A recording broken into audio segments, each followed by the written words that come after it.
We've formulated an amazing team. They're putting their best efforts in to help us recreate something truly amazing and go out and race at Bonneville with Indian and do Burt Munro proud. We've got Wayne Colden leading the effort for us. Wayne, actually in his free time, races a Scout. That's what he does. He's building a new turbo-powered Scout that he's going to go run at El Mirage and again at Bonneville, and he's leading the project for us. We've got Dan Jarvis, who's an amazing fabricator, who's been putting hours and hours into this bike. We've also got Matt and Steve working on the powertrain, and they're donating their time at night to turn an Indian Scout into a record breaker. The basis for the Spirit of Munro bike is a stock Indian Scout, and we did a lot of dumpster diving on this project. I mean, there's a lot of good parts that were repurposed to go racing, and we resurrected a frame from the boneyard and repurposed it for our race bike. The class that we're running in requires us to keep the frame stock, and then started with a stock engine that bolts in just fine. The only thing that gets tight is when we start looking at the intake and our special cylinder heads, and fitting that within the backbone was probably the tightest constraint that we had.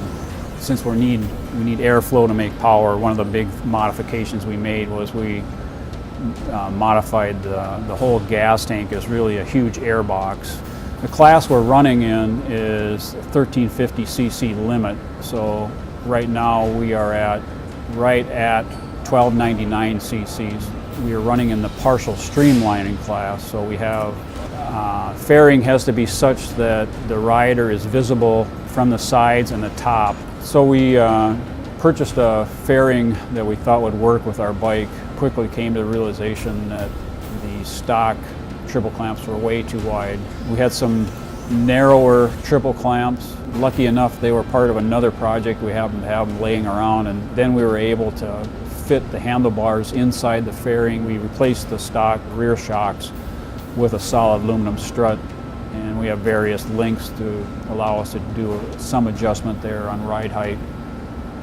So the exhaust, we worked with a couple of our engineers and modeled a few different scenarios, and what we found in the model, it made the most power with a 15-inch length, and the only way we could get it to work on the bike is to go directly out the side. So I come up with a solution to pass it through the bodywork. It seemed to make the power that we were expecting on the dyno, and it's pretty clean and simple. A big day will be when we get to El Mirage. If we can get through vehicle inspection without a whole bunch of headaches, that'll be a huge day for us. So the first ride at El Mirage will be interesting. Hopefully we don't struggle too much. If we get Lee through his licensing and get him used to the bike, and the bike runs well, we hope to get through some reasonable speeds, maybe in the 180 range. We would be very satisfied, very happy.